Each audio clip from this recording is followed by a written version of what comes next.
Hey yo, what up, ladies and gentlemen? Your favorite boy Charles Okocha, aka Mr. Phenomenal. You already know the vibe I bring, the drama I bring to the more effing table. You know what I'm saying? Out here is Champions Talk. You know what I'm saying? Like, y'all keep watching this program.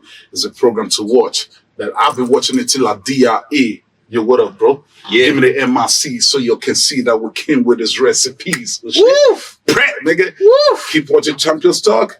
You already know. Yeah. Keep it locked. Let's go. Yeah. Prep, nigga. Hello, guys. Welcome to Champions Talk, when we discuss boxing, sports, and everything involved in the world of it. I'm your host, Yusuf Olowo Lekomo, and I'm here with my co-host. Hi. Hello. How are you? I'm fine. I'm good. I'm very happy. Before we start, you had a question for me? Yeah. I've been thinking about the loss of Jota, the Liverpool striker. Yeah. Since I heard that news, I've not been myself. I've just been thinking about his wife. The guy just got married for Christ's sake. But then, life is life. So, how have you been coping? Have you been dealing with the whole thing lately?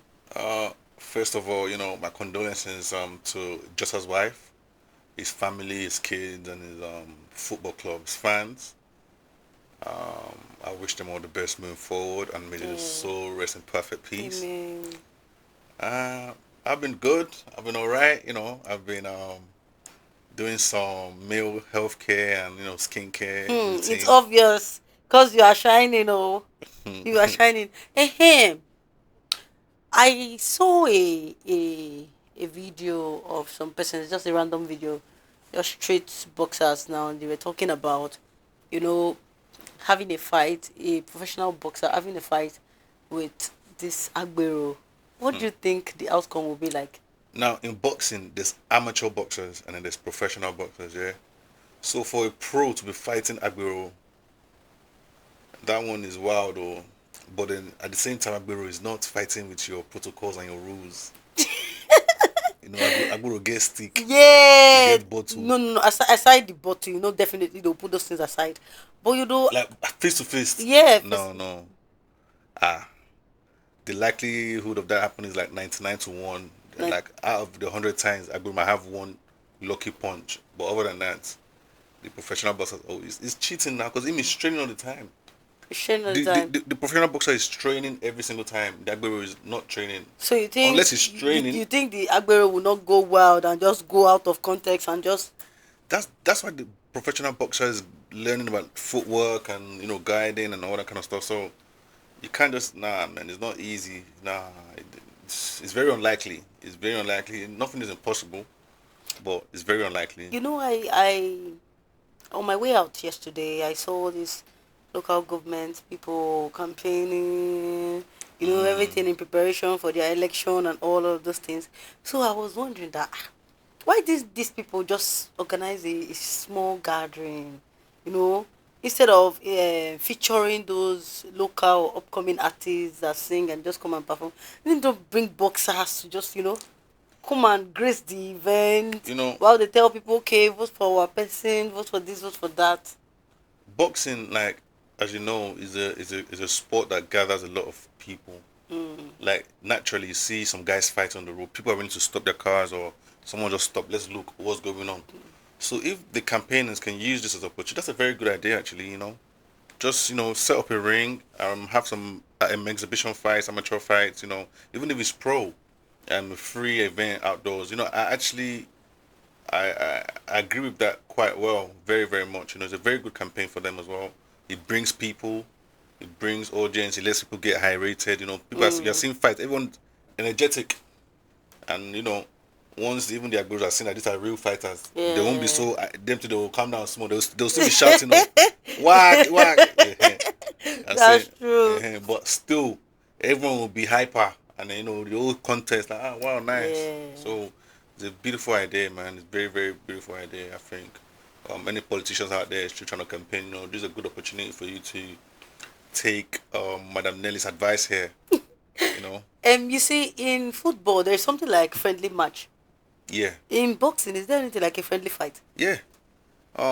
There's a match, there's exhibition, and there's sparring.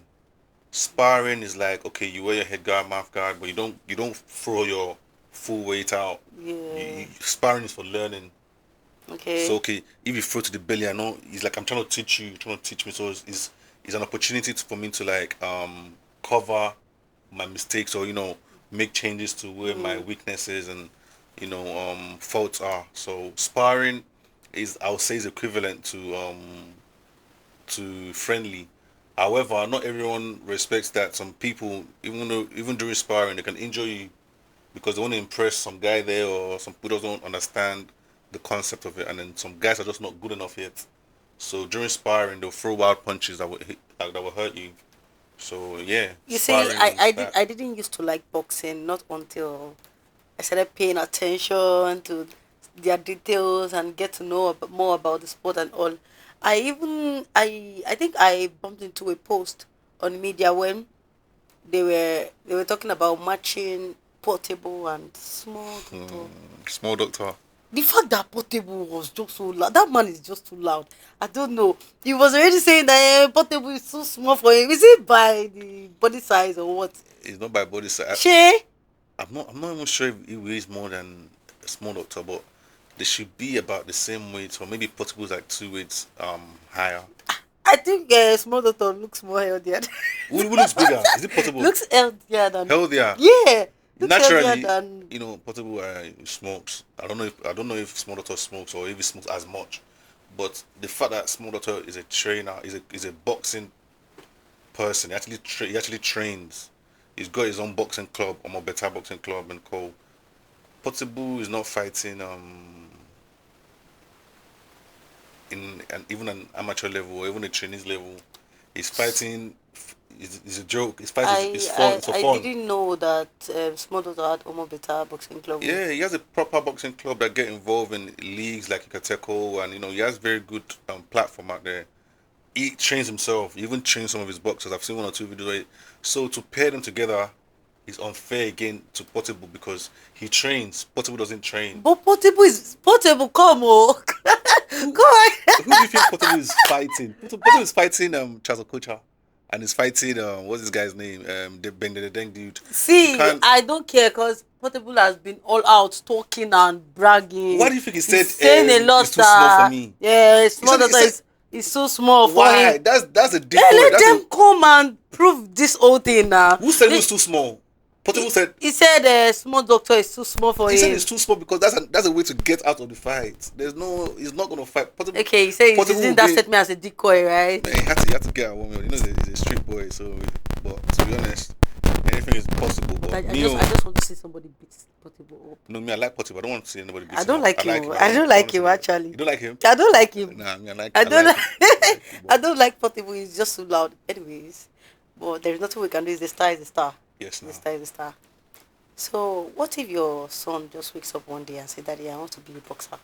I would love it. I've got little cousins that I was personally training from when they were like 3 years old. 3 years old, 4 years old. I'll take them to coaches out there. I'll get a little 1-2 jab, 1-2 bob, and all that. Step back and all that stuff as well. I train them myself. So I would love for that, because the younger they are, the more natural they are with the fluidity. So the more fluid, the more natural, they're better fighters. So, and then they're more disciplined. Might be thinking they'll get injured, they'll get this, but then they would have seen the dangers of the boxing early on to kind of avoid certain situations. Oh, don't go and train without your coach being there. Don't do this. Don't train without your head guard. They will take the proper precautions. I just keep wondering what this decision would cause in a home. I wonder if it causes controversies. This brings me to the last coach that was here. He talked about all of his children being boxers, and I had to imagine what was the reaction of his wife. That's Coach Oye Yeah. of Golden Gloves Boxing How Club. did he take it? How did she manage it? Imagine all, including her daughter, being a boxer. I don't know. I don't know how. To be honest, there's nothing wrong with it, because as you can see, he's got a son in America right now. Yeah. That's in the middle of a camp. So I'm sure to an extent the mom will say, at least he's doing. He's not messing up. He's not wasting the time. Like the first one is America right now with Mayweather in his camp.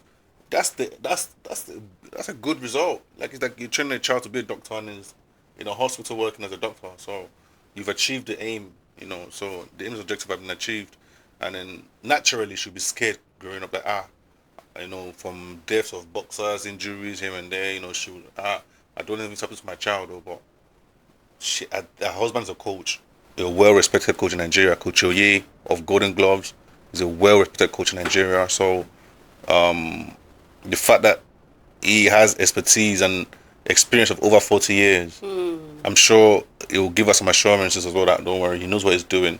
She's a woman and she's a human being. Naturally, she'll be kind of scared every now and again, but that's a decision I'm sure they've handled or they've decided on between themselves.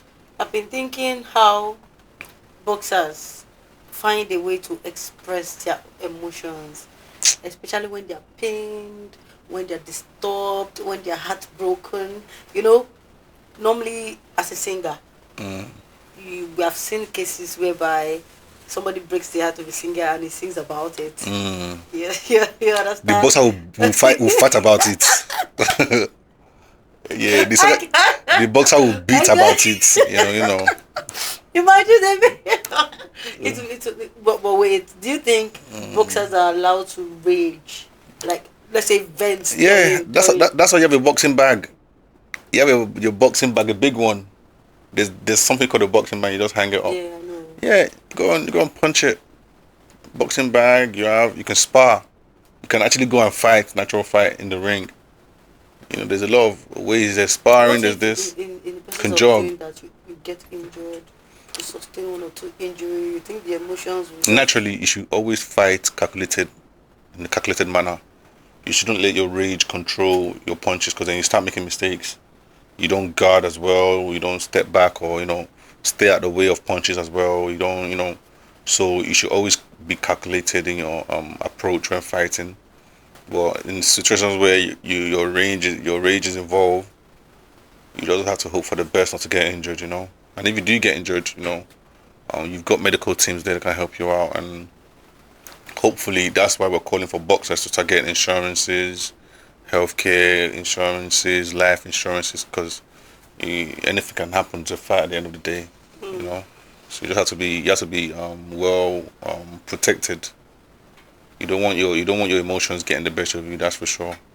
But you have a boxing bag, you have training, you have your coach, you can pad. Somebody can pad you. You can go and cry.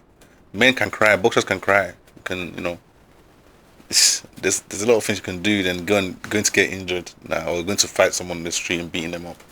No, that's not proper. As a boxer, you even have one of the best avenues to vent out. You can punch something. So I think you should be good. The lightweight fighter we had, I think some time ago, he talked about how he handles his emotions. He talked about how sometimes he just stays away to just keep calm. And is it that there is no one to talk to, something like therapy in boxing where they can just talk about how they feel, just talk to someone? Is there anything like that in a boxing organization? In Nigeria, we have the amateurs. The pro is more like, okay, I'm a personal promoter. I have this boxer I'm brewing, and then I'm putting him on. So it's just me and my boxer and my camp. So if my boxer needs a therapist, I'm going to hire the therapist for my boxer. If he needs the medical stuff, I'm going to be able to hire him. But in the situation of amateurs now, they go for Olympics, they go for National Sports Festival. They have these government bodies that provide medical for them and stuff like that. So I'm not sure if they have therapists for them yet, or if they have it already or not. But those are part of the implementations of how we can evolve or improve lives of boxers. Through our platform, we discuss it. People watching say, that's not a bad idea. And then obviously through other organizations, I know there's something called BPAN Care. They're also helping, like giving out free healthcare to boxers, amateur and pro. So you have other things like that. But as a professional, any of those kind of things comes from your promotion, your promoter, your manager, your coach, or your trainer, should I say? Because pro, you don't really have coach, you have trainer. They sort those things out for you. You know, they get you the train, the therapist, and your mental state of mind. You know, they sort all that out for you.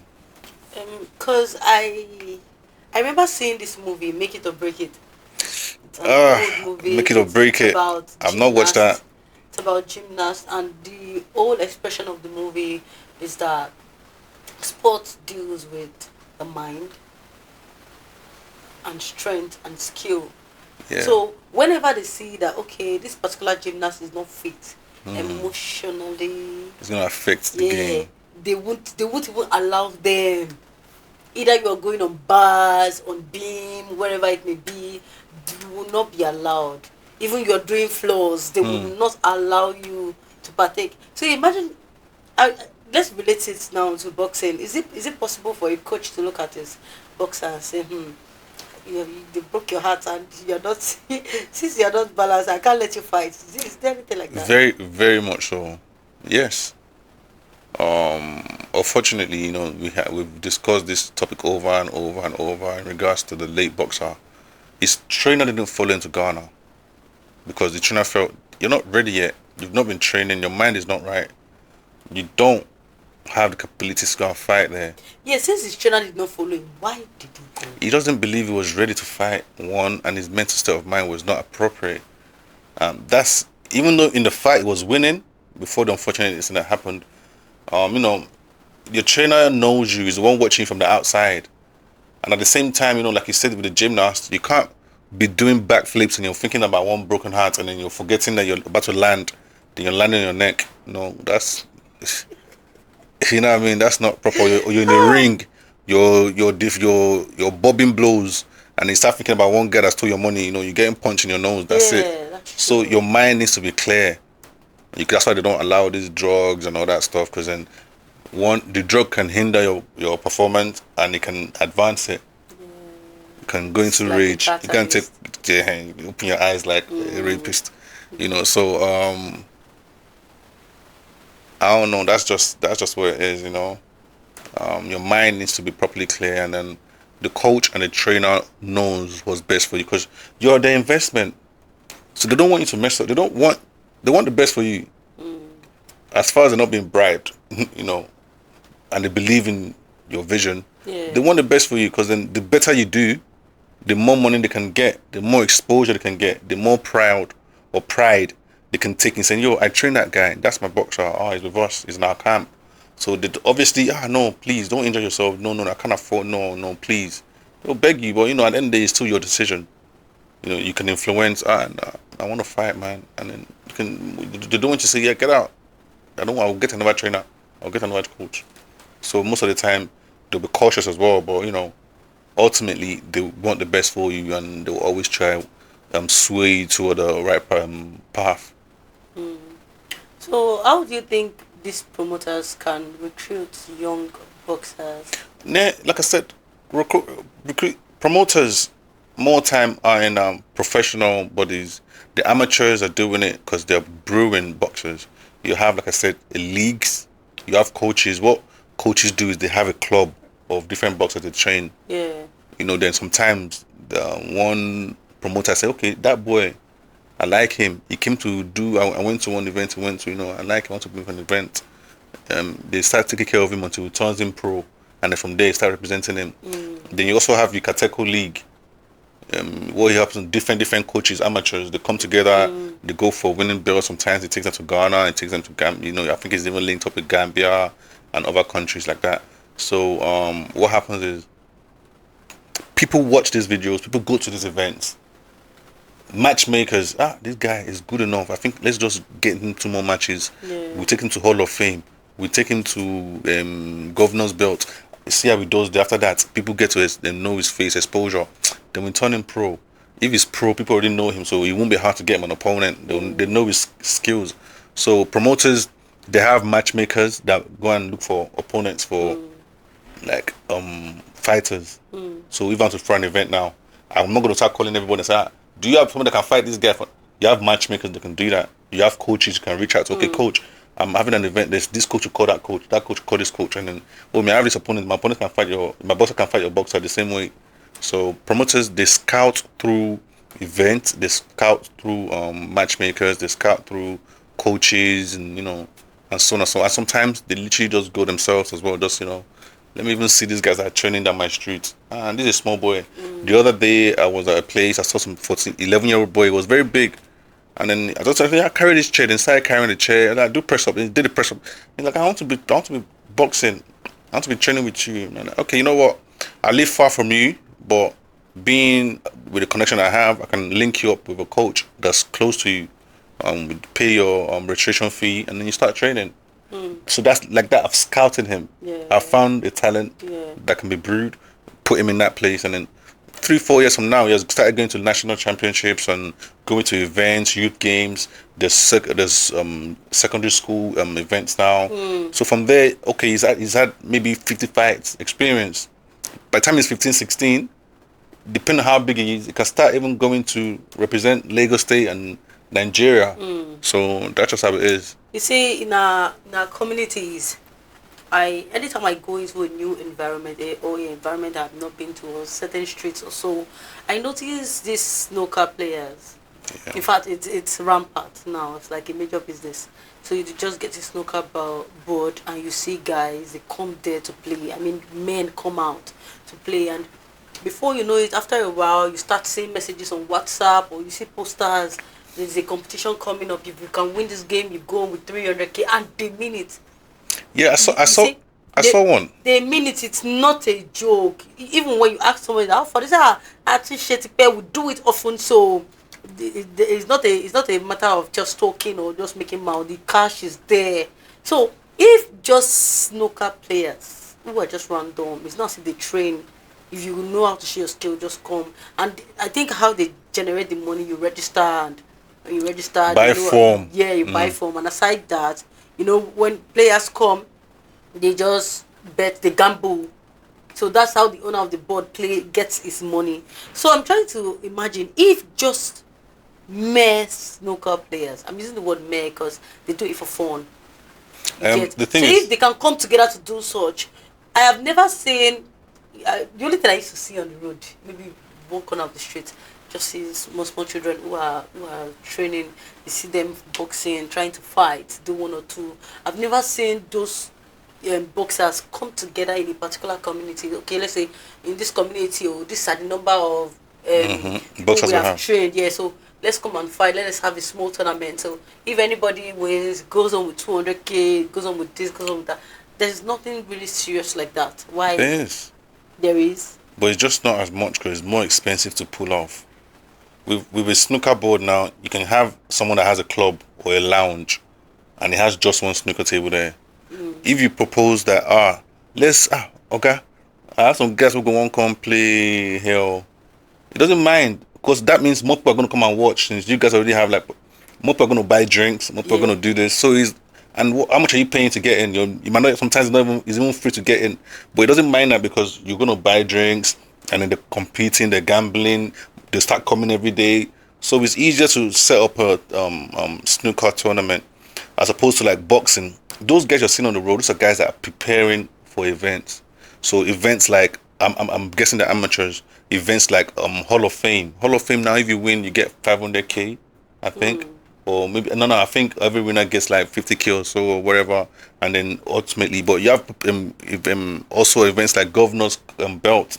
Winner of the best fight of the night gets 500k. So these are people from different communities. Okay, you've trained, you've won. All right, let's go. Events happen all the time. Yeah, events happen all the time, but it's expensive. To rent a ring alone is a lot of money. Then you have to pay every boxer that's involved because snooker. How much does it cost to rent the ring? Depends on where you're renting it from and the standard and how big it is. But you could start from 300k up, 300k for the day. Because you have to rent the ring and then you have to pay for the person that's going to transport it. 300k. Yeah, you pay for the transportation of the ring. Rent the ring. The boxing ring. Have you ever seen a boxing ring before? Yeah, I have. How many times? Maybe twice. Or twice. Most people have never ever seen a boxing ring in real life. I'm sure majority of the fans, if they're not just boxing like fans, most of them have never seen a boxing ring in real life. So it's not something that is just common. So economics in it, the demand is high and so supply is low. So it's not something that's everywhere. So if it's only this guy that has it in your area, whatever price it calls it, You have no choice but to, Yeah. and because as well, he has to get a bus or a truck that's For going to logistics. deliver it. He has to get someone that knows how to like couple it together. Once you're done with the fight, they'll still couple it off again, Dismantle, then taking take it. back. So that's I'm not. Sometimes that fair doesn't even include the logistics and co, but sometimes it does, depending on how standard the ring is, how big it is, and wherever you're getting it from. So yeah, and then you have to think about paying each boxers whilst they're training and in your free. You're going to feed each of them. You're going to feed their coaches. Sometimes you even paid for the transportation of these coaches and their team. So just that alone is a lot of money. And then maybe but then I'm not talking about one person organizing it. I'm talking about all of them coming yeah, together. they do. But most times, no one will say, let's drop to 200, let's drop 100 and do events. How are they gonna make? Say, okay, how are we gonna make money back? They want to make money now, but there's also like normal sparring. But because boxing is like, judges judge. So unless I'm knocking you out, some people might say, oh, you didn't win, and how are they sure you won? So to avoid all those back and forth. But yeah, definitely there's always room for new ideas, and like you said, this is something, if it's not been done, like they can include it, and if it's been done already, then they need more for people like you. Like you've not seen much of it. So yeah, definitely, man, that's something I feel like is a good point. It's a good point, Madam Nelly. Anyways, I enjoyed talking with you. Yeah. In fact, I keep wishing to see boxing in a better place in Nigeria Definitely. and every other sport, so that at least youths can have other places to channel their strength and vision. In most places, there's youth centers. There's fields. There's where those buildings dedicate to snooker, PS5 games, footballs, but we don't really have that much. But some estates don't even have like a field where guys can just chill, and some areas don't even have. So you just have to sit at home. Somebody has to just sit down and smoke a book, and there's nothing else to do. So yeah, man, it's a good innovative. I believe that with time things will balance over, and I just hope that God will just touch the heart of those who have access to this finance, to help those who really wants to be partakers of this sport or every other kind of sport but don't have the means to do it. Thank you so much. Madam Nelly. Hello, Lakoma. I like that your name so much. It's not Olowo Lekomo, it's just me, I'm just swagging it out, yeah. Yeah. It's Olowo Lekomo. Lekomo. Yeah, I mean, Yusuf Olowo Lekomo, but Lekomo. when I'm getting my swag on, you know what I mean? Like, I'm like, Yusuf Olowo Lekomo, girls, man. Stop playing. But yeah, man, from Champions Talk, it's lovely to have you guys here one more time on this episode. And yeah, from me, Yusuf Olowo Lekomo, Madam Nelly. Yeah, so as you know, I am Nelly, your co-host. So do well to reach us on Champions Talk. If you partake in any sport whatsoever, not just boxing, and you feel you're special, you're a champion, please reach out to us. We would help you gain the visibility you deserve. We help you to attract the value. Let people see who you are and what you really are and how you do it. So like we always do it here. Like, subscribe, and share. Thank you.